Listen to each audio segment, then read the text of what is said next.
도널드 트럼프 대통령의 얼굴과 사인이 들어가 있는 골드카드. 이걸 사면 미국 영주권을 준다고 하는데 가격이 500만 달러, 우리 돈으로 무려 72억 원입니다. 참 별걸 다 파는구나 싶죠? 이렇게 거액을 내며 영주권을 주는 제도를 골든 비자라고 부르는데요. 골든 비자는 언제 어떻게 생겨났을까요? 누가 그리고 왜 그 돈을 기꺼이 내고 영주권을 사는 걸까요? 생각보다 거대한 산업 골든 비자를 딥다이브 해보겠습니다.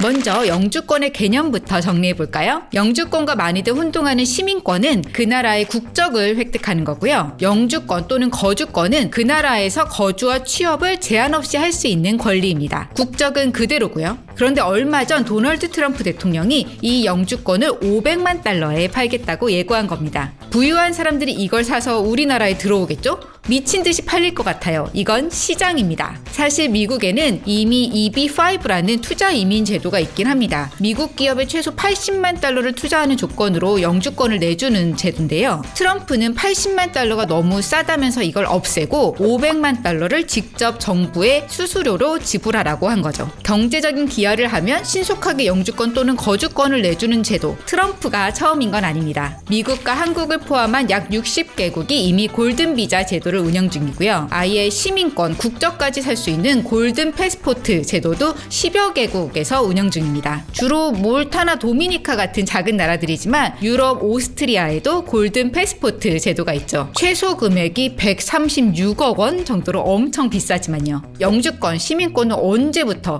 돈으로 사고 파는 그런 사치품이 됐을까요? 이런 제도가 처음 생겨난 건 1980년대 남태평양의 작은 섬나라 통가에서 여권을 수백만 원에 판매한 게 처음이었고요. 1986년 캐나다가 골든 비자를 도입하면서 본격적인 시장이 열립니다. 홍콩의 중국 반환을 앞두고 불안해했던 홍콩인들이 주요 고객이었죠. 이어 1990년 미국이 일자리 창출을 이유로 EB-5를 도입했고요. 판이 더 커진 건 2010년대, 2008년 영국을 시장으로 아일랜드와 포르투갈, 스페인, 그리스, 헝가리 등 재정 사정이 어려웠던 유럽 국가들이 줄줄이 골든 비자를 도입합니다. 주로 현지 부동산에 수억 원 정도를 투자하면 5년에서 10년 거주권을 내주는 시기였는데요. 이런 골든 비자를 얻으면 유럽 29개국이 체결한 쉥겐 조약에 따라 다른 EU 국가도 자유롭게 여행할 수 있고요. 또 몇 년이 지나면 EU 시민권을 취득할 수 있는 통로가 됐습니다. 덕분에 이 골든 비자가 큰 인기를 끌면서 남유럽 국가 재정에 쏠쏠한 도움이 됐죠. 최근 이 시장의 절대 강자는 아랍에미리트입니다. 약 7억 8천만 원을 투자하면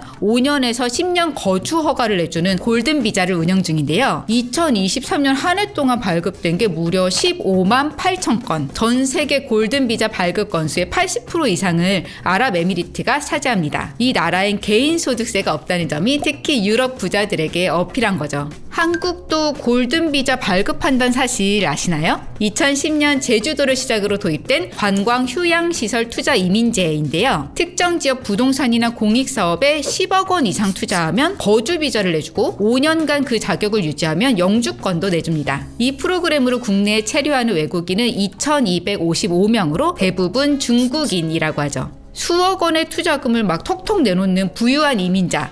나라 경제가 어려울 때 반가운 존재일 수밖에 없겠죠. 실제로 그리스, 포르투갈에선 한때 골든 비자가 외국인 직접 투자의 10% 이상을 차지할 정도로 기여도가 컸습니다. 국가 부도로 무너졌던 그리스 부동산 시장을 회복시킨 것도 골든 비자였고요. 그럼 골든 비자나 골든 패스포트는 주로 누가 사는 걸까요? 연구에 따르면 역시 중국인이 가장 많고요. 이어 중동과 러시아 순입니다. 부자가 많을 뿐 아니라 권위주의적인 통치와 지정학적 불안이 결합된 지역이란 공통점이 있죠. 그 나라가 좋아서 오는 것도 있지만 모국에 대한 불만이 커서 떠나는 사람들이 많은 건데요. 혹시 그 중엔 사기꾼, 범죄자, 스파이도 섞여 있지 않을까요? 골든 비자, 골든 패스포트 제도에 대해서 우려의 목소리가 나오는 이유입니다. 자금 세탁 단속을 어렵게 만들고 탈세의 통로가 될 수 있다는 거죠. 바로 이런 이유로 영국과 아일랜드는 2023년 골든 비자를 폐지했습니다. 호주 역시 스파이와 범죄자가 유입될 수 있고 경제에 별로 도움 안 된다는 이유로 2024년에 폐지했고요. 올해 스페인도 골든 비자 제도를 종료했는데요. 이건 안보보단 부동산 때문이었어요. 골든 비자 투자 자금 대부분이 부동산 시장에 쏠리면서 하면서 집값 급등의 주범이라는 지탄을 받았거든요. 그럼 골든비자 유행은 이제 지난 걸까요? 그렇진 않습니다. 이게 지난 10수년 동안 흥행성과 수익성이 이미 검증된 상품이잖아요. 정부 입장에선 이렇게 쉽게 큰 돈을 벌 수 있는 방법이 솔직히 별로 없죠. 그래서 오히려 이 시장에 새롭게 뛰어드는 국가도 상당합니다. 일단 홍콩이 지난해 3월에 골든비자를 8년 만에 부활시켰어요.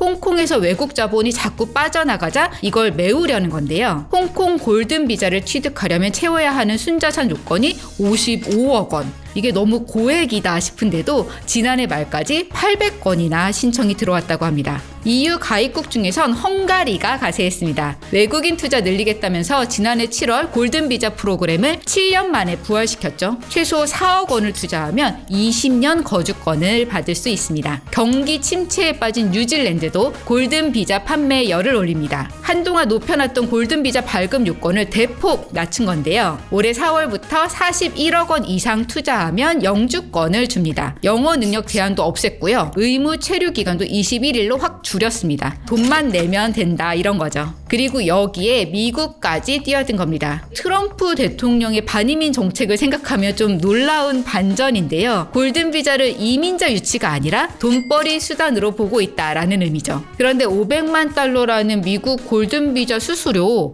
이거 엄청 비싼 겁니다. 다른 나라는 펀드나 부동산에 투자하는 그 투자 원금이 몇억 원 또는 몇십억 원 정도인 거고요. 미국이 받겠다는 500만 달러는 한 번 내면 사라져버리는 수수료거든요. 도대체 이걸 누가 살까 싶지만 세상엔 초부유층도 많고 그중엔 비싼 보험 드는 셈치고 미국 영주권 사고 싶다. 이런 사람들도 분명 있을 겁니다. 미국 입장에서도 어차피 믿질 건 없는 장사인데요. 현재 연방정부 재정 적자가 약 2,510조 원에 달하거든요. 트럼프 대통령이 말했던 100만 개까지도 아니고 37만 개 정도만 팔아도 재정 적자가 바로 해소되는 셈이죠. 어쩌면 이 영주권은 미국이 내다 팔 수 있는 가장 귀중한 자원일지도 모르겠습니다. 여러분 생각은 어떠신가요? 댓글로 의견 남겨주세요. 오늘 영상 재밌으셨다면 구독, 좋아요 부탁드립니다. 지금까지 딥다이브 한혜란이었습니다.